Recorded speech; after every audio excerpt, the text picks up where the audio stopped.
அஸ்ஸலாமு அலைக்கும் நேர்களே. முக்கியமாக ஒரு விஷயம், சுப்ப முஸ்லிம் என்கின்ற ஒரு விஷயம் பரவலாக ஜனாதிபதியால் மற்றும் பாதுகாப்பு பிரிவினரால் கூறப்படுகின்ற ஒரு விடயம். அந்த அந்த பேரை உச்சரிக்கவே இலங்கையில் இப்பொழுது அச்சப்படுகின்றார்கள். அது மட்டுமல்ல, சுப்ப முஸ்லிம் அமைப்பு கடந்த அரசாங்கத்தால் தடை செய்யப்பட்ட அமைப்பாக இருந்து வருகிறது. அதனுடைய தலைவராக அறியப்படுபவர் டாக்டர் ரைஸ் அவர்கள் கல்முனையில் இருக்கின்றார். அவரோடு இந்த விவரங்கள் தொடர்பாக நாம் கேட்டு தெரிந்து கொள்வோம். அது என்ன அமைப்பு, எப்படி அது வேலை செய்கிறது என்பது தொடர்பாகவே இன்று நாம் கேட்டு தெரிந்து கொள்ள போகின்றோம். வாருங்கள், அவரோடு பேசுவோம். அஸ்ஸலாமு அலைக்கும் டாக்டர். டாக்டர், எனக்கு விளங்கப்படுதுங்க. இப்ப நான் சுப்ப முஸ்லிம் என்று அறிந்த ஒரு விஷயம் இவர் இம்ரான் ஹுசைன் பாகிஸ்தான்ல, அதுக்கு பிறகு சுப்ப முஸ்லிம் என்ற ஒரு யூடியூப் சேனல் ஒன்று ஓடிக்கொண்டிருக்குது தமிழ்நாட்டுல.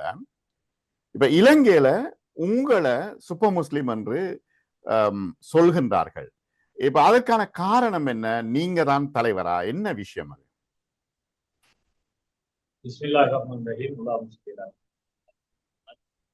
சூப்பர் முஸ்லிம் என்ற அந்த பெயருக்கும் கல்முனையில் இருக்கின்ற கலந்துள்ள முகமது ரைஸ் ஆகிய எனக்கும் இடையில எந்த ஒரு சம்பந்தமும் கிடையாது. 100% நான் அந்த சூப்பர் முஸ்லிம் என்ற பெயரை நான் எனக்கு எழுதுவதை நான் மறுக்கிறேன். அது மட்டுமல்லாது அந்த பெயரை எனக்கு சூட்டியமைக்காக இலங்கையினுடைய முன்னணி சிங்கள பத்திரிகை ஒன்றுக்கு எதிராக நான் கொழும்பினுடைய டிஸ்ட்ரிக்ட் கோர்ட்ல அதுக்கு எதிராக டிஃபமேஷன் கேஸ் ஃபைல் பண்ணியிருக்கிறேன். அந்த கேஸ்ல ஃபைனல் ட்ரையல் வந்து இந்த 7ஆம் மாசம் 30ஆம் தேதி கொழும்புல இருக்கிறது. அதுக்கு எதிராக நான் மனநல சைடு வழக்கு கோரியிருக்கிறேன். அதை முற்றுமுழுதாக நான் மறுக்கிறேன். சூப்பர் முஸ்லிம் என்ற பெயர் எனக்கு சூட்டப்படுவதை நான் முழுக்க மறுக்கிறேன். அது சம்பந்தமாக கடந்த 6 வருடங்களாக இலங்கையில் உள்ள எல்லா புலனாய்வு துறையும் பாதுகாப்பு படையினரும் அது சம்பந்தமாக ஆய்வு செய்திருக்கிறது. என்னை சூப்பர் முஸ்லிமோடு சம்பந்தப்படுத்துவதற்கான எந்த ஒரு அணுவளவு ஆதாரமும் இல்லாத காரணத்தினால் அவர்கள் இதுவரை என்னை கைது செய்யவும் இல்லை. ஒரு நிமிடம் கூட என்னை அவர் தடுப்பு காவலில் வைக்கவும் இல்லை. அந்த தடை செய்யப்பட்ட சூப்பர் முஸ்லிம் என்ற அமைப்பு தடை செய்யப்பட்ட கெசட் நோட்டிபிகேஷன் எடுத்து பார்த்தீங்கன்னா அதுல அவங்க இந்த பேரை மென்ஷன் பண்ணி இல்லை. சூப்பர் முஸ்லிம்ங்கிற ஒரு அமைப்பை அவர்கள் தடை செய்கிறார்கள். அது என்னோடு சம்பந்தப்பட்டதாக இருந்திருந்தால் அவர்கள் என்னுடைய பெயரையும் அதிலே குறிப்பிட்டு தடை செய்திருப்பார். அந்த கெசட்ல என்னுடைய பெயர் குறிப்பிடப்படவில்லை. அப்ப யார் அது? உங்களோட பேர்ல யாராவது இயங்குகின்றார்களா? கல்முனையில அது இயங்குகிறது? என்ன விஷயம் டாக்டர்? அதே காலகட்டத்தில் சூப்பர் முஸ்லிம் என்ற யூடியூப் சேனல் ஆரம்பித்து எல்லோரும் அந்த சேனலை பார்த்து கொண்டிருந்த காலகட்டத்தில் இந்த சஹரானுடைய குண்டுவெடிப்புக்கு பின்னால் ஒவ்வொரு வித்தியாசமாக ஆடை அணிந்து வித்தியாசமாக செயல்படுகின்ற எல்லா முஸ்லிம்களையும் ஒவ்வொரு முஸ்லிமையும் சஹரானாக பார்க்க தொடங்கினார். பிரபாரனுக்கு பின்னால ஒவ்வொரு தமிழ் மகனையும் பிரபாரனாக பார்த்தார். சுனாமிக்கு பின்னால் ஒவ்வொரு உயர்ந்த அலையையும் சுனாமியாக பார்த்தார். வெள்ளப்பெருக்குக்கு பின்னால் ஒவ்வொரு மலை துளியையும் வெள்ளமாக பார்த்தார். அது இந்த நாட்டில் உள்ள மக்களுடைய சில விஷயங்களை பகுத்தறிவுக்காக சயின்டிபிக்கலாக அல்லது ஒரு லாஜிக்கலாக அல்லது ஒரு எவிடன்ஸ் பேஸ்டாக பகுத்தறிந்து பார்க்க தெரியாத காரணத்தினால் ஒரு ட்ரெண்டிங்ல போவாங்க மக்கள்.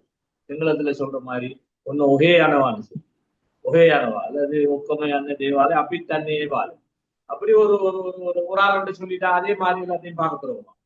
அப்படியாக நிறைய பேர் பாதிக்கப்பட்டாங்க. டாக்டர் ஷாபி அது மாதிரி இன்னும் ஆயிரக்கணக்கான முஸ்லிம்கள் யாராவது இலங்கையில ப்ரொடக்டிவாக ஏதாவது செஞ்ச எல்லாருமே இந்த விசாரணைகளுக்கு உட்படுத்தப்பட்டாங்க.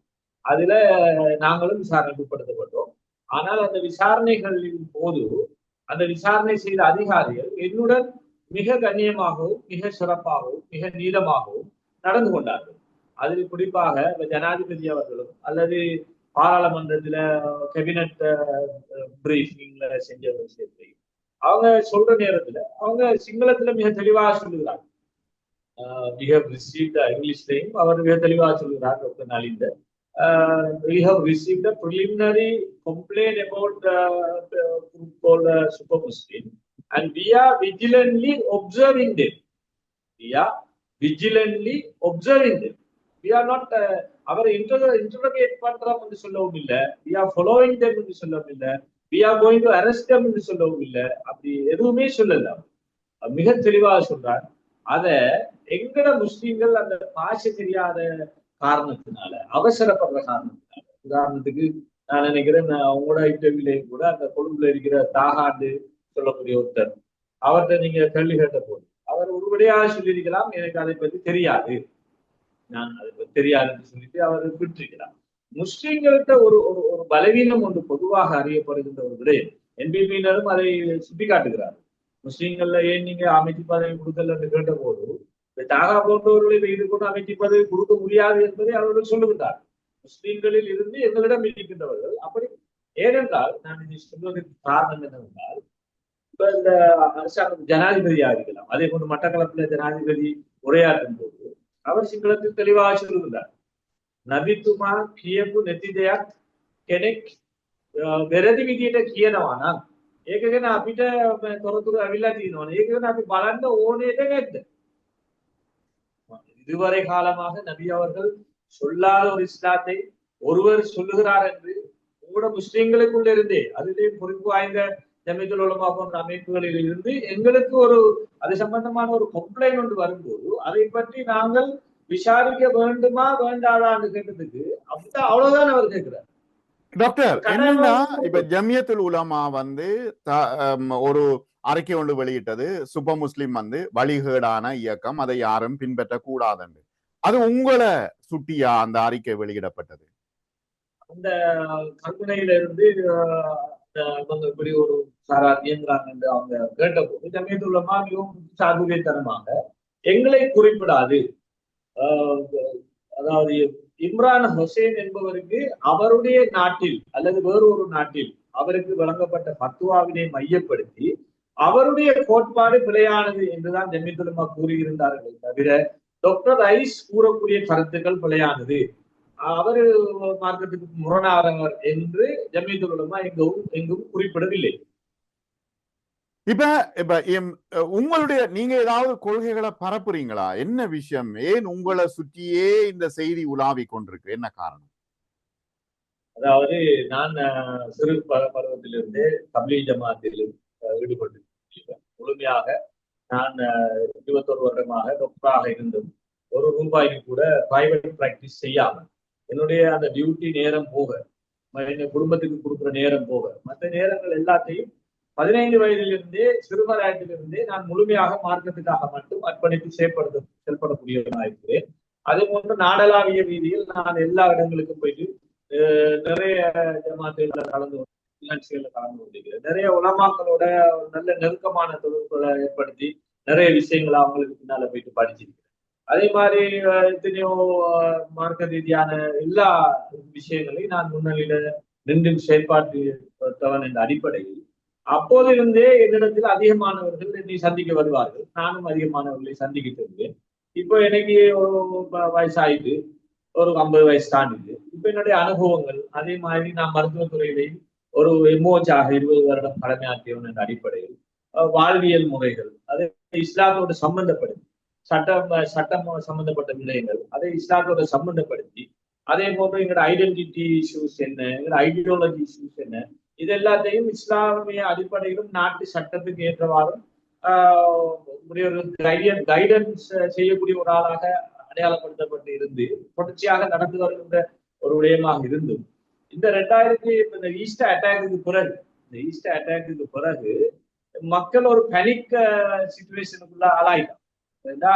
அந்த பாதுகாப்பு அதிகாரிகள், அதே போல இந்த புலனாய்வு அதிகாரிகளும் கூட என்னிடத்தில் பேசும்போது அவர்கள் சொல்கிறார்கள், நாங்க ஒரு ஷாக் ஸ்டேஜுக்கு ஆயிட்டோம். ஏன்னா நாங்க கனவுலும் கூட நினைத்திருக்கவில்லை முஸ்லிம்களில் இருந்து இப்படி ஒரு அசம்பாவிதம் நடக்கும் என்று நாங்கள் எதிர்பார்த்திருக்கவில்லை.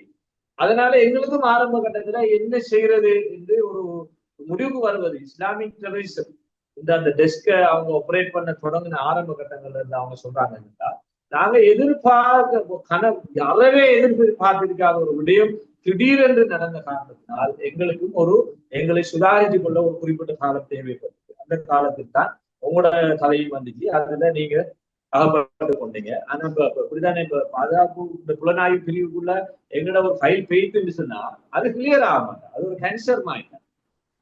அது தொட்டார் பட்டார் அது அதுல தொடர்ந்து அவங்களும் ஃபைலை க்ளோஸ் பண்ணி இவர் அப்படி இல்லை, இவர் வெடிக்க மாட்டார், இவர் ஒண்ணும் செய்ய மாட்டார் என்று எந்த ஒரு அதிகாரியும் கண்ட கண்ட வந்து அந்த முழு பொறுப்பையும் எடுத்து அவர் அப்படி ஒரு சர்டிபிகேட் கொடுத்து அதை டிலீட் பண்ணி முடிக்க மாட்டார். அப்படி இருக்கும் போது எங்கட முஸ்லீம்கள் வந்து எப்படி நடந்து கொள்றாங்கன்றா, தமிழ் மக்களை நான் இந்த இடத்துல பார்க்கும்போது அவங்க 30 வருஷம் இந்த யுத்தத்துக்கு பழக்கப்பட்டவங்கன்றதால இந்த பிடிஏ இப்படியான விஷயங்கள்ல அவங்க மிகவும் நுணுக்கமாக அந்த தமிழ் பகுதியில போய் ஒரு சின்ன ஒரு கொடியன்கிட்ட நீங்க ஒரு ஆளை பத்தி கேட்டாலும் அவர் நுணுக்கமாக தெரியாது அல்லது இன்னும் ஒன்று சொல்லிட்டு அவர் சமீபிக்குவார். ஆனா முஸ்லீம்கள் வந்து இது ஃபர்ஸ்ட் ஜெனரேஷன், அவங்க ஒரு தேர்ட் ஜெனரேஷன் சொல்லலாம்.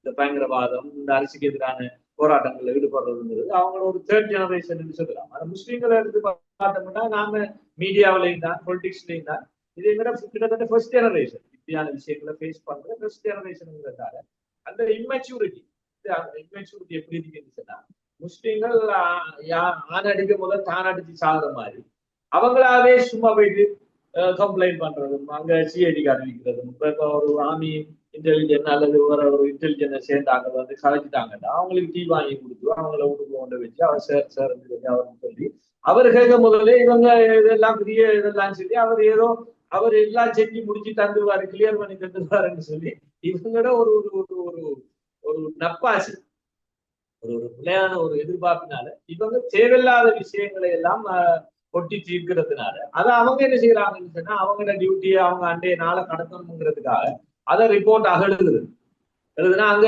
அதுக்கு திரும்ப அடுத்த டிபார்ட்மெண்ட்டுக்கு அது அவங்களோட அந்த செக்யூரிட்டி கவுன்சில் மீட்டிங்ல வந்து எவ்ரி வீக் அது நடக்கிற மாதிரி நான் சொல்லிப்படுறேன். அதுல வந்து அவங்களோட 10 இன்டெலிஜென்ட் டிபார்ட்மெண்ட் டிரெக்டர்ஸும் சேருவாங்க. அப்போ ஒரு டிபார்ட்மெண்ட் அடிச்சுட்டுன்னா அடுத்த டிபார்ட்மெண்ட்டுக்கு அவங்க அதை ஃபோர்வர்ட் பண்றாங்க. உதாரணத்துக்கு எடுத்து பார்த்தா இப்ப ஆர்மி வந்து 24 ஹவர்ஸ் சர்வீஸ், டிஐடி வந்து ஒபிஷியல் ஹவர்ஸ் டியூட்டி. அப்ப சில நேரம் இந்த ஆர்மியில இருக்கிறவங்க நினைக்கிறாங்கன்னா அந்த டிஐடி காரன் சும்மா இருக்கிறான், அவங்களுக்கு வேலை கொடுக்கணும். அப்ப இவன் என்ன ஒண்ணு அடிச்சு விடு, ஒரு பேப்பர் அடிச்சுட்டா டிஐடி அதுக்கு பின்னால ஓட வேண்டி வரும். இப்ப அவனை ஓட்டம் காட்டுறதுக்கா இவனை ஓட்டம் காட்டுறதுக்கா அவனுக்கு ஒரு விஷயம் எனக்கு தெளிவா விளங்கணும் என்னன்னா, இப்ப பல பள்ளிகள்ல போட்டிருக்கு சுப்ப முஸ்லிம் ஆக்கள் இங்க வர வேண்டாம் என்று சொல்லி பல பள்ளிகள்ல போர்ட் போட்டிருக்குது, கிழக்கு மாகாணத்துல போட்டிருக்குது. இப்ப நீங்க போனா அவர்கள் தடுக்கிறார்களா? இல்லை, நான் அந்த போர்ட் போட்டு 2 பள்ளியில போட்டிருக்கிறாங்க. அந்த 2 பள்ளியிலையும் நான் நல்ல தாராளமா போயிட்டு அந்த பள்ளிகளுக்குள்ள நடுப்பள்ளிக்குள்ள இருந்து நல்லா எல்லா அமல்களையும் முடிச்சுட்டு அழகா பேசி கலைச்சு சும்மாவுல எல்லாரும் கலைஞ்சி போனது பூரா நண்பர்கள். ஏனென்றா அவங்களும் அதை ஒரு ஒரு ஒரு சூசகமா தான் போட்டிருக்கிறார். சூப்பர் முஸ்லிம் என்ற அமைப்பை சேர்ந்தவர்கள் இந்த பள்ளிக்குள்ள வந்து இந்த பள்ளி வளாகத்துக்குள் வந்து அவர்களுடைய கொள்கையை அடுத்தவர்களுக்கு பிரச்சாரம் செய்வது இந்த பள்ளியில் தடை செய்யப்படுகின்றது என்றுதான் அவர்கள் எழுதுகிறார்கள். அப்ப அவங்க நான் போய் அந்த இடத்துல ஈடுபட்டு கொண்டிருக்கின்ற, நான் ஒரு பிரச்சாரத்தில் ஈடுபட்டு கொண்டிருக்கின்ற நிலைமையில் என்னை அவர்கள் யாராவது வந்து தடை செய்வார்களா இருந்தால் அதுக்குரிய லீகல் ஆக்ஷனை நான் எடுத்து நினைச்சேன்னா அதுக்கு பின்னால என்ன நடக்கும்னா அவங்களுக்கு எதிராக டிஃபேமேஷன் கேஸ் ஒன்று கொண்டு போகும். ஏனென்றா அப்ப அப்படி இது எனக்கு வந்து இந்த டிஃபேமேஷன் கேஸ் ஒன்று போடுவதன் மூலமாக மாநகர வழக்கு ஒன்று போடுவதன் மூலமாகத்தான் நான் சூப்பர் முஸ்லிம் இல்லை என்பதற்கான ஒரு சர்டிபிகேஷன் வந்து எனக்கு எடுக்கிறது. அந்த அடிப்படையில நான் அந்த பேப்பருக்கு எதிராக டிஃபேமேஷன் ஒன்று போட்டிருக்கிறேன். மேலும் இந்த கல்மண போட்டு ஒரு கேஸ் ஒன்று போடுறதுக்கு யாராவது அவர்களாக முன்வந்து ஏதாவது ஒரு எழுத்து மூலம் அல்லது ஒரு மீடியாவில் உள்ள ஆவணம் மூலமாக அல்லது ஒரு போலீஸ் என்ட்ரியின் மூலமாக என்னை அவர்கள் சூப்பர் முஸ்லிம் என்று கூறி அதை ஆவணப்படுத்துவார்கள் என்றால் அவர்களுக்கு எதிராக நான் ஒரு வழக்கு ஒன்றை தொடர்வதன் மூலமாகத்தான் நான் சூப்பர் முஸ்லிம் இல்லை என்ற ஒரு சர்டிபிகேட்டை கோர்ட்ஸ் மூலமாக எனக்கு எடுக்கிறேன். நான் அதுக்கு முயற்சி செய்து கொண்டிருக்கிறேன். ஆனால் யார் நான் மாட்ட போறார்களோ எனக்கு தெரியவில்லை. இல்ல சரி, அப்ப வந்து ஏதோ ஒரு விஷயம் இருக்குதானே. இப்ப நீங்க வந்து இன்னும் தப்லீக் ஜமாத்துல போய் கொண்டிருக்கிறீங்களா? இன்னும் நீங்கள் தப்லீக் ஜமாத்துல போய் கொண்டிருக்கிறீங்களா? அதாவது நான் தப்லீக் ஜமாத்துல தான் 36 வருடங்களாக ஈடுபட்டு கொண்டிருந்தேன். அந்த 2019ஆம் ஆண்டு இந்த தப்லீக் ஜமாத்தை சார்ந்த ஒரு மௌலவி ஒருவர், அவரிடம் எனக்கு தனிப்பட்ட முறையிலான ஒரு பிரச்சனை ஒன்று இருந்தது. நான் இந்த நிர்வாகியாக இருந்த நேரத்தில் அவருடைய ஒரு சட்ட நடவடிக்கைக்காக அவரை பள்ளிவாசலை விட்டும் நிறுத்த வேண்டிய ஒரு நிர்பந்தம் ஏற்பட்டது. அது நிர்வாகியின் அடிப்படையில் நான் அதை செய்திருந்தேன். அதற்கு பழிவாங்கும் முகமாக அவர் கல்குணம் போலீஸ் ஸ்டேஷன்ல போயிட்டு என்ற பேரை போட்டு நான் சூப்பர் முஸ்லீம் என்று சொல்லி ஒரு என்ட்ரி ஒன்றை போட்டிருந்தேன். அந்த என்ட்ரியில இருந்துதான் இந்த விஷயங்கள் ஸ்டார்ட் ஆயிடுச்சு. அவங்க அது அப்படி இப்படி ஒரு பயங்கரவாதம் சம்பந்தப்பட்ட ஒரு என்ட்ரியாக இருந்ததுனால் அவர்கள் மேலிடத்துக்கு அனுப்புனாங்க. அதுல இருந்து அந்த இன்குவாரி ஸ்டார்ட் ஆயிடுச்சு. அதுலதான் அந்த என்ன நேரடியாக அப்படி சம்பந்தப்படுத்தினாங்க. ஆனா அவங்க இன்குவாரி பண்ணி பார்த்ததுல இவர் தனிப்பட்ட காரணத்துக்காக தான் அதை செய்திருக்கார் என்பது அவர்களுக்கு நிரூபணமாகியது. இப்ப நீங்க தப்லீக் ஜமாத் போறதில்லை அப்படியா? சென்ற வாரம் அப்ப தப்லீக் ஜமாத்துடைய ஒரு பிரச்சனை என்னன்னு சொன்னா, அவங்க இந்த சர்ச்சைக்குரிய எந்த ஒரு விஷயங்களுக்குள்ளேயும் அவங்க ஈடுபட மாட்டாங்க. பொலிட்டிக்ஸா இருக்கலாம், அது தொடர்ச்சியா இருக்கும். அப்படி சர்ச்சைகளுக்குள்ள யாரும் சிக்கும் போது அவங்க என்ன செய்வாங்கன்னா கொஞ்ச காலத்துக்கு அவரை இடைநிறுத்தி வைப்பாங்க. எந்த ஒரு சர்ச்சை ஒன்று எனக்கு ஏற்பட்டதுனால அவங்க என்ன இடைநிறுத்தி வச்சிருந்தாங்க. போன கிழமை ஓல்ஸ்டில் ஜமீயத்துலமாவுடைய கல்முனை கிளையினரால எங்களை தொடர்பு கொண்டு நாங்களும் அவங்களும் பேச்சுவார்த்தை ஈடுபட்டு அதுக்கு பின்னால ஓல்ஸ்டில் ஜமீயத்துலமாவுடைய பொருள உள்ள முக்கியமானவர்களுடன் அவர்கள் பேசி பார்த்த போது நாங்கள் எந்த விதமான அகீதாவுடைய எந்த ஒரு மாறுபாட்டுக்கும் உட்பட்டவர்கள் இல்லை என்பதை அவர்கள் அடையாளம் கண்டு அவர்கள் எங்களை தொடர்பு கொண்டு திரும்ப கல்முனை கிளையிலே ஒரு மீட்டிங் ஒன்று ஏற்பாடு செய்திருந்தார்கள். அந்த மீட்டிங்ல அவங்க சொன்னாங்க, ஓல்சிலம் ஜமீயத்துலமாவுடைய மன்ஹஜ் என்று சொல்லி அவங்களோட கொள்கை கோட்பாடு என்ற ஒரு புத்தகம் வெளியிடப்பட்டிருக்கிறது. அந்த மன்ஹஜுக்கு நாங்கள் உட்பட்டவர்களாக இருக்க வேண்டும் என்றும், அடுத்ததாக தீவிரவாதம் வேண்டாம் என்ற ஒரு புத்தகம் வெளியிடப்பட்டிருக்கிறது அவர்களால. அந்த கோட்பாடுகளுக்கு உட்பட்டவர்களாக நாங்கள் இருக்க வேண்டும் என்றும், அடுத்ததாக உலகளாவிய அடிப்படையில அஹ்லுல் சுன்னத் வல் ஜமாத்துடைய ஜும்ஹூர் உலமாக்கள், பெரும்பான்மை உலமாக்கள் சொல்லக்கூடிய கருத்துக்களுக்கு மாற்றமான எந்த கருத்துக்களையும் கூறக்கூடாது என்ற 3 நிபந்தனைகளில் நாங்கள் உட்படுவதாக இருந்தால் ஓல்சிலம் ஜமீயத் உலமா எங்களுக்கும் அவங்களுக்கு இடையில எந்த விதமான முரண்பாடும் இல்லை என்று கூறினார்கள். அந்த அடிப்படையில் நாங்கள் அவர்களுக்கு எழுத்து மூலமாக இந்த 3 நிபந்தனைகளுக்கும் நாங்கள் முழுமையாக கட்டுப்பட்டவர்கள், எங்களுக்கு எந்த மாற்று கருத்தும் கிடையாது என்று நாங்கள் எழுத்து மூலம் அவர்களுக்கு சமர்ப்பித்தோம். அதை கல்முனையினுடைய ஓல்சிலம் ஜமீயத் உலமாவுடைய கல்முனை கிளை தலைவர் செயலாளர் அவங்களோட மினிட்ல சைன் பண்ணி அதை ஓல்சிலம் ஜமீயத் உலமா ஹெட் ஆபீஸுக்கு அனுப்பியிருக்கிறாங்க. நான் நினைக்கிறேன் இந்த மாசம் முடிகிறதுக்கு கிடையாது அவங்களோட முக்கியமான பத்துவா கமிட்டி மீட்டிங்ல அதை எடுத்து அவங்க எங்களுக்கு எந்த விதமான சரியத்திலேயோ அல்லது அகீதாவுடையோ இந்த முரண்பாடுகளுக்கு இல்லை என்ற ஒரு விஷயத்தை அவர்கள் வெளிப்படுத்துவார்கள். அதன் பின்னால் தமிழையுடைய உழைப்பை நாங்கள் வளமை போல செய்து கொண்டு இருக்கிறதுக்கு எந்த தடையும் ஏற்படாது.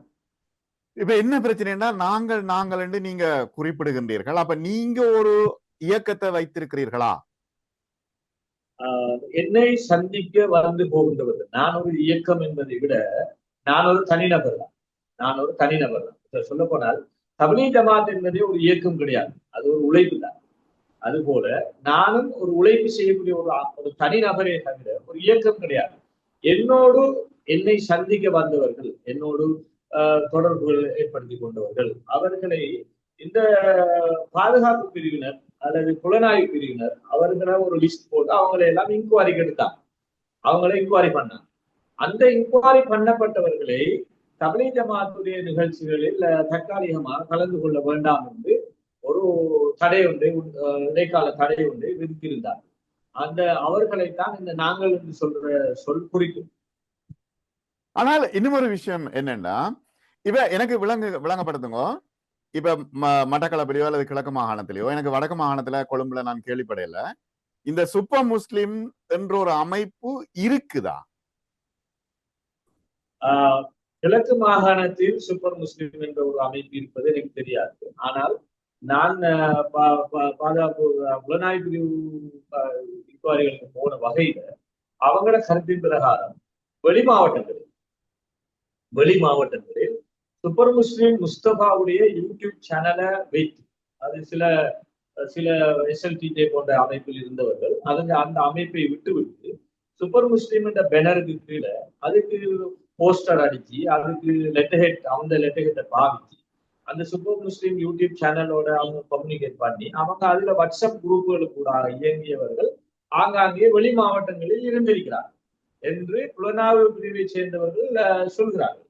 ஆனால் நான் போன நேரத்துல டிஐடி இன்குவாரி நேரத்துல நான் வந்து இந்த சூப்பர் முஸ்லீம் யூடியூப் சேனலோட சம்பந்தப்பட்டவங்கள 2400 பேர் தமிழில் தொடர்பு பட்டவர்கள். அவர்கள் இந்தியாக்காரர்களாகவும் இருக்கலாம், மலேசியா இருக்கலாம், இலங்கையை சேர்ந்தவர்கள் தமிழர்களா இருக்கலாம். அப்படிப்பட்ட ஒரு 2400 பேர் பேர்களை நான் அதுல இருந்து டவுன்லோட் பண்ணி அதை எடுத்துக்கொண்டு போய் நான் அங்க சமர்ப்பிச்சு சொன்னேன், இதுல எந்த பேர் எங்கேயாவது இருக்குதா, நான் ஒரு மெசேஜ் அனுப்பியிருக்கிறேன்னா, அல்லது சூப்பர் முஸ்லீம் முஸ்தபா எனக்கு ஒரு மெசேஜ் அனுப்பியிருக்கிறாரா, அல்லது இதுல லைக் பண்ணிருக்கிறேன்னா, சப்ஸ்கிரைப் பண்ணிருக்கிறேன்னா, ஏதாவது ஒரு எவிடன்ஸ் இருக்குதான்னு பாருங்க. அது போல நீங்க என்னோட சார்ந்து இன்குவாரி பண்ற எந்த உபதேசங்களை கேட்கக்கூடியவர்கள் சொல்லக்கூடியவர்கள் யாருடைய பேராவது இதில் இருக்கிறதா என்று பாருங்கள் என்று நானே முன்னின்று அதை செய்து கொடுத்தேன். அதன் போது அந்த இன்குவாரிங் ஆபீசர் சொன்னாரு என்னன்னு சொன்னா, இது ஏற்கனவே உங்களோட போன்ல நாங்க எல்லாத்தையும் ஃபுல்லா பார்த்துட்டோம், உங்களுக்கும் அதுக்கும் எந்த தொடர்பும் இல்லாததாலதான் நாங்க உங்களை இப்படி ட்ரீட் பண்ணிக்கிட்டு இருக்கிறோம். அப்படி இல்லாட்டி நாங்க வளமையா ட்ரீட் பண்ற மெத்தட் வித்தியாசம். நாங்க டிடென்ஷன் ஆர்டர் அடிச்சு உங்களை 18 மாசம் எந்த இன்குவாரியும் இல்லாம நாங்க உள்ளுக்கு எடுத்திருக்கோம். உங்களுக்கும் அதை நாங்க சர்ச் பண்ண வகையில எந்த விதமான ஒரு கம்யூனிகேஷனோ, எந்த விதமான ஒரு ஃபண்ட் டிரான்ஸ்பரோ, எந்த விதமான ஒரு இப்படியான மோசம் தடை செய்யப்பட்ட அமைப்புகளுடனான எந்த வித தொடர்புகளும் நிரூபிக்கப்படாத காரணத்தால்தான் உங்களை நாங்கள் கைது செய்யவில்லை. அதை தெளிவாக ஜனாதிபதியும் அதே போன்று கேபினட் பிரீஃபிங்ல அரசு சார்பாக பேசியவர்கள் தெளிவாக சொல்கிறார்கள், நாங்க விஜிலன்ட்லி ஒப்சர்விங் தேம். எப்ப அவங்க ஒரு ஆக்ட பிரீச் பண்ணுவாங்களோ அப்ப நாங்க அவங்களுக்குரிய லீகல் ஆக்ஷன் எடுப்போம்னு சொல்லி சொல்றாங்க. ஏன்னா இதுவரைக்கும் நாங்க இலங்கை ஜனநாயக சோசியலிச குடியரசினுடைய எந்த ஒரு ஆக்டையும் பிரீச் பண்ணி இல்லை. அதனால எங்களுக்கு எதிரான எந்த ஒரு ஆக்ஷனும் இதுவரைக்கும் அவங்க எடுக்கல, எதிர்காலத்திலையும் அப்படி எடுக்கிறதுக்குரிய சாத்தியப்பாடுகளும் இல்லை. இப்ப இம்ரான் ஹுசைனுடைய கருத்துக்கள் பற்றி நீங்க என்ன நினைக்கிறீங்க? என்னன்னா அவர் சொல்றாரு யாஜூஜ் மாஜூஜ், அது மற்றது வந்து தஜ்ஜால் வந்துட்டார், நிறைய பிரச்சனைகளை மாத்தி மாத்தி மாத்தி சொல்லி கொண்டிருக்கின்றார். உண்மையில குரான் ஹதீஸுக்கு மாற்றமான பல கருத்து. நான் இம்ரான் ஹுசைன் வீடியோக்களை கேட்டிருக்கிறேன், முஸ்தபாட வீடியோக்களை கேட்டிருக்கிறேன். எப்ப முஸ்தபாட வீடியோவை கேட்காம விட்டனேன்னா அவர் சஹாபாக்களை ஏசத்துவங்கிறார். அப்ப எனக்கு வந்து எனக்கு உள்ளத்துல ஏலாமை இருக்குது, அதை கேட்க அப்படியே விட்டுட்டேன். அவரை கேட்கிறேன். அவே இம்ரான் ஹுசைனோட கருத்துக்களோட அல்லது முஸ்தபா சொல்ற கருத்துக்களோட உங்களுக்கு உடன்பாடு இருக்கா என்ன? அதுல உங்களை போன்று எனக்கும் அவர்கள் சொல்லுகின்ற இமாம்களுடைய கருத்துக்களுக்கு மாற்றமாக அவர்கள் சொல்லுகின்ற பல விடயங்களில் எனக்கும் அவர்களுக்கு இடையில் முரண்பாடு இருக்கின்றது. இருந்தாலும் அவங்க வந்து அபுதாவுல வரக்கூடிய ஹதீஸ்கள், குர்ஆனுடைய சில ஆயத்துகள், அதே போல கிதாபுல் ஃபித்தன், அபுதாவுல இருந்து வந்த கிதாபுல் ஃபித்தன் என்ற பழைய கிரந்தங்களை மேற்கோள் காட்டி சொல்லக்கூடிய சில விஷயங்கள் சம்பந்தமாக உலகளாவிய சுன்னத்துல் ஜமாத்துடைய ஜும்ஹூர் உலமாக்களுக்கு மத்தியில ஒரு தீர்மானம் வந்து எடுக்க வேண்டி வரும். அது அவங்க சொல்லக்கூடிய அந்த கருத்துக்கள் வந்து அகீதாவுக்கு முரணானதாக எடுக்கப்பட முடியாது. ஒருத்தர் சொல்லிட்டார், அது இம்ரான் ஹுசைனா இருக்கலாம், அல்லது அவர் யாராக இருந்தாலும், ரைஸா இருந்தாலும் சரி, அல்லது அனஸாக இருந்தாலும் சரி, ஒருத்தர் ஏற்கனவே ஒரு ஆலிம் சொன்ன கருத்து ஒன்றை அவர் அந்த கருத்தை முன்வைப்பது இது அகீதாவுக்கு முரணானதாக வராது. இது வந்து இஹ்திலாஃப், அதாவது உலமாக்களுக்கு இடையில கருத்து வேறுபாடு உடைய ஒரு விஷயமாக கருதப்படும். அப்ப அதுல ஓல்சிடம் ஜமீத்துலமாய்ப்பு அறிவித்திருக்கிறாங்க என்னன்னு சொன்னா, அப்படியான கருத்துக்கள் வரும்போது மெஜாரிட்டி, அதாவது உலகளாவிய அடிப்படையில் உள்ள அஹ்லுஸ் சுன்னத் வல் ஜமாத்துடைய ஜும்ஹூர் உலமாக்களுடைய கருத்துக்கு முரணான கருத்துக்களை நாங்கள் ஏற்றுக்கொள்ள மாட்டோம் என்ற ஒரு நிலைப்பாட்டை அவர்கள் கொண்டிருக்கிறார்கள். ஆனால் என்னுடைய கருத்து என்னவென்றால், யாராக இருந்தாலும், அது இம்ரான் ஹுசைனாக இருந்தாலும் சரி, முஸ்தபாவாக இருந்தாலும் சரி, அல்லது யாராக இருந்தாலும், அவங்க சொல்லக்கூடிய ஷாஃபி மத்ஹப், அஷ்அரி இமாம், மாதுரிதி இமாமுடைய அந்த கருத்துக்களுக்கு முரணான கருத்துக்களை அவர்கள் முன்வைக்கும் போது அதை நாங்கள் ஒற்றையாக நிராகரித்து விடலாம். அப்படி அல்லாத கருத்துக்களை அவர்கள் முன்வைக்கும் போது அது சம்பந்தமாக நல்ல படித்த புத்தியுள்ள நல்ல தகுதியான உலமாக்கள் இருந்து அவங்க சொல்லக்கூடிய குர்ஆன் ஆயத்துக்களுக்கு அவங்க செய்யக்கூடிய தஃசீர்களை இவங்க ரத்து செய்யணும். அவங்களோட யூடியூப் சேனல்ல இருக்கிறத எடுத்து அழகா நாங்க அதை தொகுத்து எடுக்கலாம். அதுல உள்ள குர்ஆன் ஆயத்துக்கள், அதில் உள்ள ஹதீஸ்களை தொகுத்தெடுத்து அதுக்கு தெளிவான ரத்துகள் செய்யப்படும். இவர் இப்படி சொல்லுகிறார், தஜ்ஜால் வெளியாகி விட்டதாக இவர் இந்த குர்ஆன் ஆயத்தை சொல்லி, இந்த ஹதீஸை சொல்லி, இந்த இமாமுடைய கருத்தை சொல்லி, இந்த சஹாபியுடைய கருத்தை சொல்லி இவர் இப்படி சொல்லுகிறார், இது இப்படி அல்ல, இது இப்படித்தான் என்று அவங்களுடைய கருத்துக்களை அவங்க இவரை மிகச்ச கருத்து சொல்லி நிரூபிக்கிற வகையால அதை ரத்து செய்யும். அதை விட்டுட்டு சிலர் சிலர் என்ன செய்யறாங்க, யூடியூப் சேனல்ல சில மௌலிமார் பொருத்தப்பட்டவர்கள் அவங்க இதர தனிப்பட்ட முறையில தாக்குறதும், அதை நக்கல் நையாண்டி அடிக்கிறதும், அதை கொண்டாந்து பாதுகாப்புக்குள்ள சரி நேஷனல் செக்யூரிட்டி த்ரெட்டுக்குள்ள அதை கொண்டாந்து சேர்த்து இவங்க பயங்கரவாதம் தீவிரவாதம் என்று சொல்றதெல்லாம் இன்னும் அந்த கருத்தை உடையவர்களை அதை இன்னமும் அதுல உறுதியாகும்.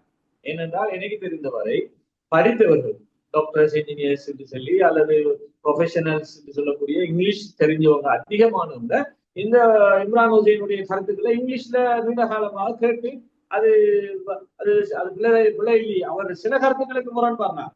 ஆனா அவர் குர்ஆன் ஹதீஸ சொல்லி சொல்ற கருத்துக்களுக்கு அவங்க அது ஒரு மனசுல அது ஒரு கேள்வியாகவே தொடர்கின்றது.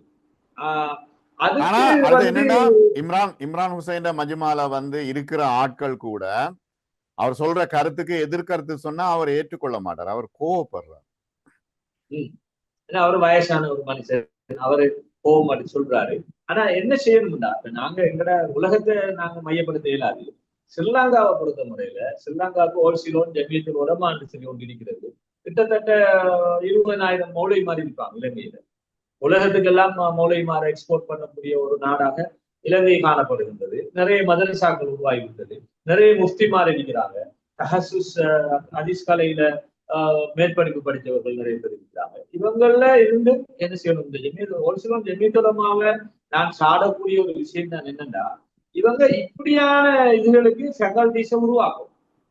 அப்படியான தகுதியான அந்த இங்கிலீஷ் படிச்ச அது மாதிரி இந்த உலகளாவிய கல்விகள்ல இந்த ஜியோலஜிக்கல் ஜியோ பொலிட்டிக்ஸ் அதே மாதிரி இந்த நிறைய விஷயங்கள், உதாரணத்துக்கு எத்தனையோ விஷயங்கள் இருக்கு, அதுகள் சம்பந்தப்பட்ட அப்படியான உலமாக்களை துறைசார் நிபுணர்களை கொண்ட குழுக்களை அமைத்து இப்படியான விஷயங்களை அவங்க ஆய்வுக்குட்படுத்தி இந்த குர்ஆன் ஆயத்துக்கு இவர் இப்படி சொல்றாரு, அது இப்படி இல்லை இப்படிதான், இந்த ஹதீஸுக்கு இவர் இப்படி சொல்றாரு அப்படி இல்லை இப்படிதான் என்று சொல்லி சொல்லுவாங்களா இருந்தால் இன்னும் அதை ஒரு தெளிவை ஏற்படுத்தும். அதே அப்படி சொல்லாம அதை வேறொரு முகையில அதை அவரை தனிப்பட்ட முறையில ஒரு ஆளை ரிஜெக்ட் பண்ற நேரம் இந்த கொள்கைகளை வச்சிருக்கிறவங்க இன்னும் அந்த கொள்கையில உறுதியாகுவாங்களே தவிர அவங்க அதை மறக்க மாட்டாங்க.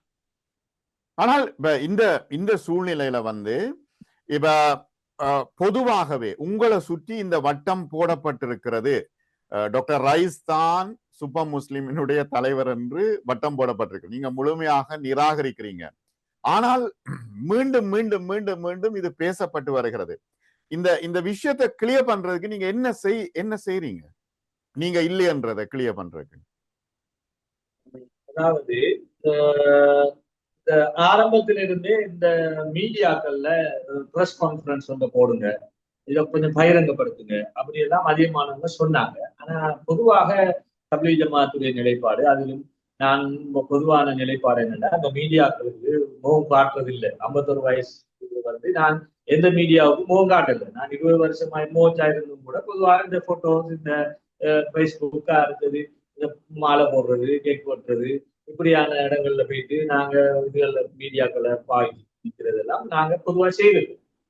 அப்படி இருந்து ஆனா பிறகு இப்ப இது கிளியராகவும் ஆயிட்டு இருந்தாலும் அதிகமான அவர்களுடைய ஒரு கோரிக்கையாக அமைந்தது என்னன்னு சொன்னால், நீங்கள் இந்த மீடியாவுக்கு முகம் காட்டாமல் இருப்பது உங்களில் ஒரு பயங்கரவாதம் இருப்பதால் நீங்கள் ஒழித்துக் கொண்டிருக்கிறீர்கள் என்ற ஒரு தவறான கருத்தை ஏற்படுத்துகின்றது என்ற அடிப்படையில் தான் அப்ப நாங்க எங்க மசூரா பண்ணி நாங்க முடிவெடுத்தோம். இதுக்கு பின்னால நாங்களாக மீடியாக்களை தேடி போறது இல்லை, அதுக்கு காசு செலவழித்து நாங்க சொல்ல வேண்டிய அவசியம் இல்லை.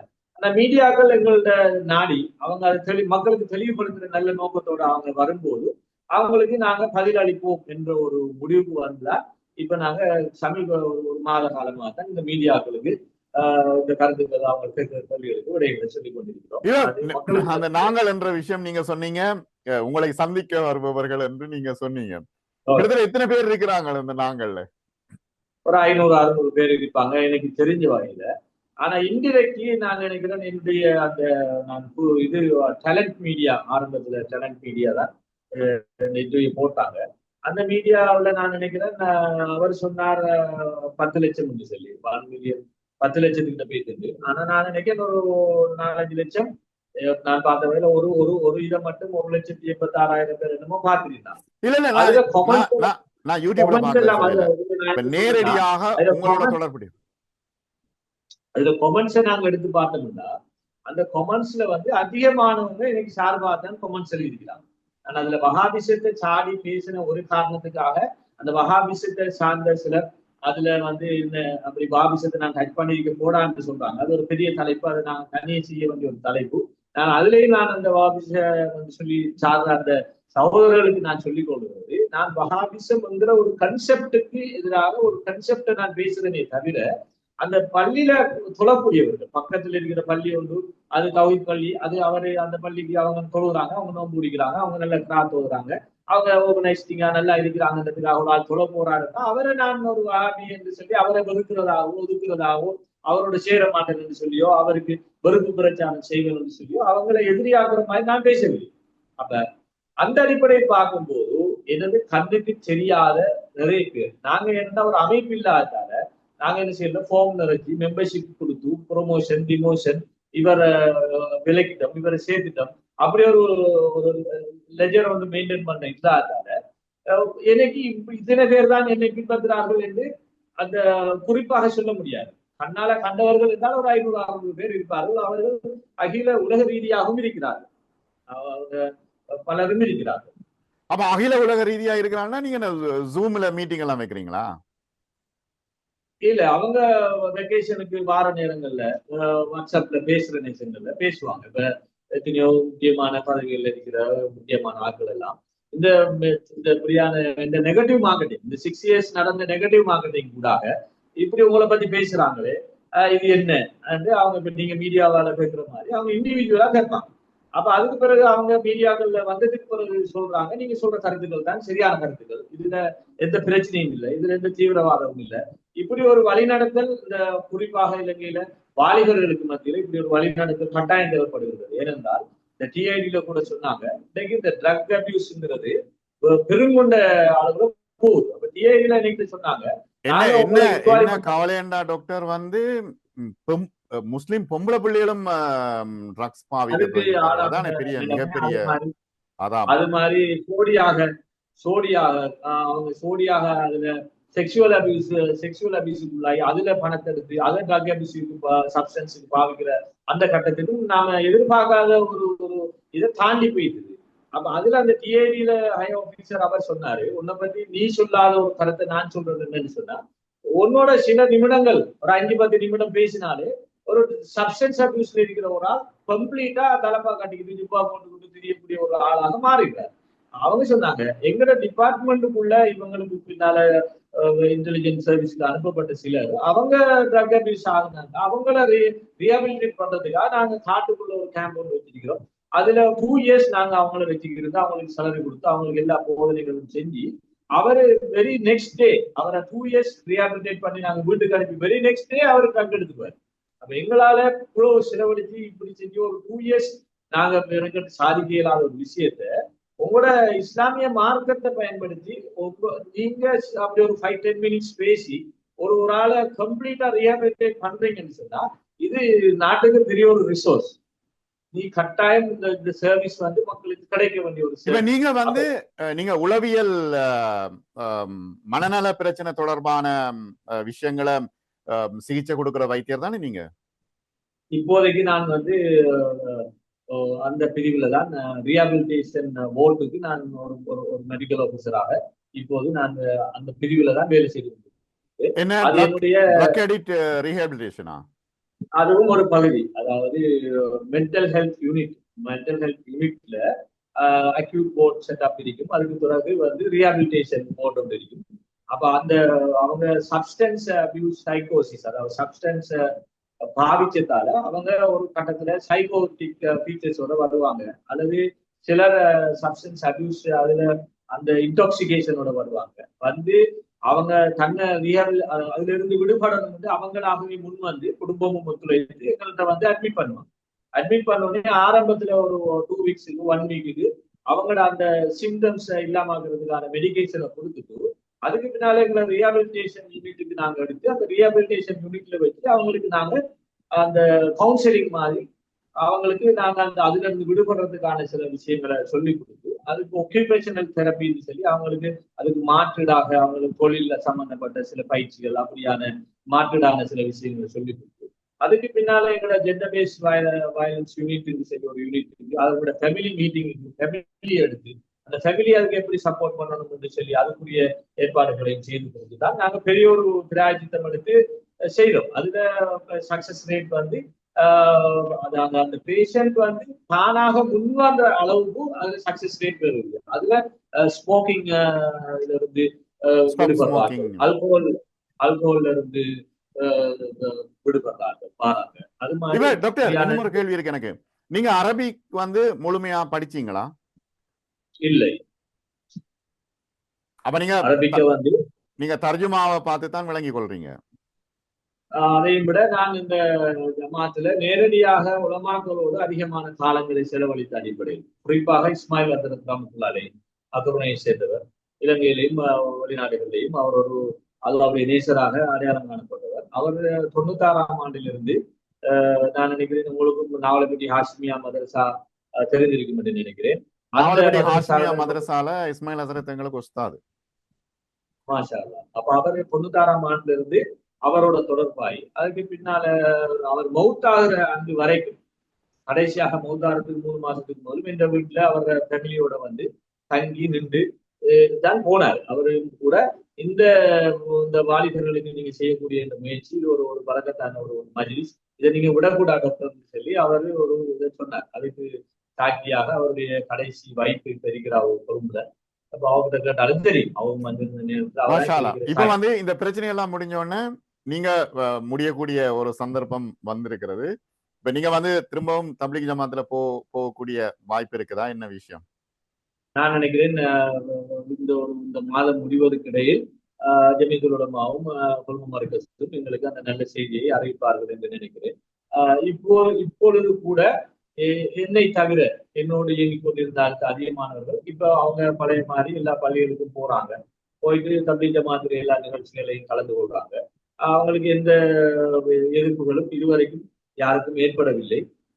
இந்த அறிவித்தல் வந்துவிட்டால் அது பழமை போல் நடந்து கொண்டிருக்கும். ஆனாலும் டாக்டர் ரைஸ் என்று சொல்லக்கூடிய ஒருத்தர் அவருக்கு ஓல்சிலோன் ஜமீதுல் உலமாவுடைய சில தீர்மானங்களில் மாற்று கருத்துக்கள் இருக்கும் போது அந்த கருத்துக்களை தெரிவிக்கின்ற சுதந்திரம் அவருக்கு பறிக்கப்பட மாட்டார். அதை ஜமீதுல் உலமா உறுதிப்படுத்துகிறது. உதாரணத்துக்கு சில விஷயங்கள், உதாரணத்துக்கு இந்த இஸ்லாமிக் பேங்கிங்ல எனக்கு முரண்பட்ட கருத்து அது ஆரம்பிச்ச நாள்ல இருந்தே எனக்கு இருக்கிறது, இன்னமும் அது தொடர்கின்றது. அந்த கருத்தை சொல்லுகின்ற ஒரு உரிமை, எக்ஸ்பிரஷன் ஆஃப் தாட்ஸ் அல்லது ரைட்ஸ், இல்ல என்னன்னா ஆதாரத்தோட ஒரு விஷயத்த சொல்லலாம் தானே. அது இப்ப ஜமியத்துல் உலமா என்றது வந்து மக்களுக்காக சேவை செய்யற ஒரு அமைப்பு தானே. அதுல வந்து எந்த மாற்று கருத்தும் இல்லை. அவர்களும் அவ்வளவு இறுக்கமாக நடந்து கொள்வார்களா என்று எனக்கு தெரியல.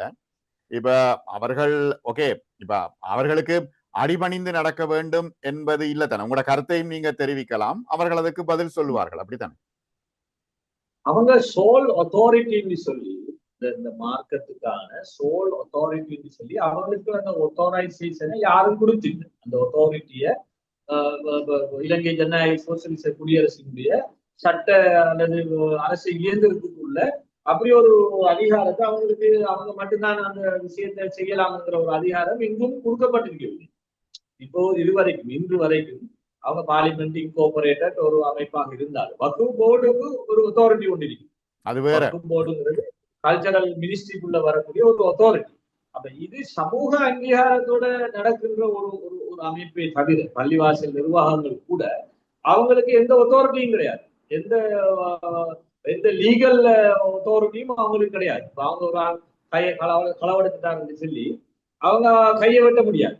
வெட்டினா அடுத்த காலத்துல அதே மாதிரி ஒரு ஆளை முறுத்தத்துக்கு சொல்லி அவங்க பத்துவா கொடுத்தாங்கன்னா முர்த்தத்தாகின ஒருத்தர் கொலை செய்யப்படணும் என்று இருக்கிறதுனால அப்படி யாராவது அவரை கொலை செய்வாங்கன்னு சொன்னா ஃபத்வா கொடுத்தாக்களும் ஜெயிலுக்கு போக வேண்டிய ஒரு கட்டம் தான் இலங்கையில உள்ள இந்த சட்ட அரசு அதுதானே இயந்திரத்தினுடைய ஒரு ஒரு பெரும்பான்மை அதிகமா இருக்கிற நேரத்துல சிறுபான்மையினர் எப்படி நடந்து கொள்ள வேண்டும் என்று நபி ஸல்லல்லாஹு அலைஹி வஸல்லம் மிக தெளிவாக எங்களுக்கு விளங்கப்படுத்தி இருக்கிறார்கள் இல்லையா? ஆகவே அது ஒரு விஷயம், மிக நீண்ட விஷயம். மிக முக்கியமான விஷயம் எனக்கு தேவை என்னன்னா, சுப்ப முஸ்லிமுக்கும் உங்களுக்கும் உள்ள அந்த தொடர்பு என்ன, இந்த பிரச்சனை எப்படி வந்தது என்பதுதான் இன்றைய நேர்காணலினுடைய முக்கிய நோக்கம். மிக நன்றி டாக்டர். நிறைய விஷயங்கள் உங்களோட பேச வேணும். என்னன்னா, நான் உங்களோட பல பேச்சுகளை நான் கேட்டிருக்கிறேன். அப்ப இந்த வைத்திய துறை தொடர்பாக நீங்கள் பல முக்கியமான தகவல்களை தெரிவித்திருக்கின்றீர்கள். அது விடயமாக நாங்கள் மற்றொரு சந்தர்ப்பத்தில் பேசுவோம். ஜஸாக்கல்லாஹ் ஹைர். அஸ்ஸலாமு அலைக்கும் வரஹ்மத்துல்லாஹி வபரகாத்துஹு. பாரக்கல்லாஹு ஃபீக்கும். அஸ்ஸலாமு அலைக்கும் வரஹ்மத்துல்லாஹி வபரகாத்துஹு.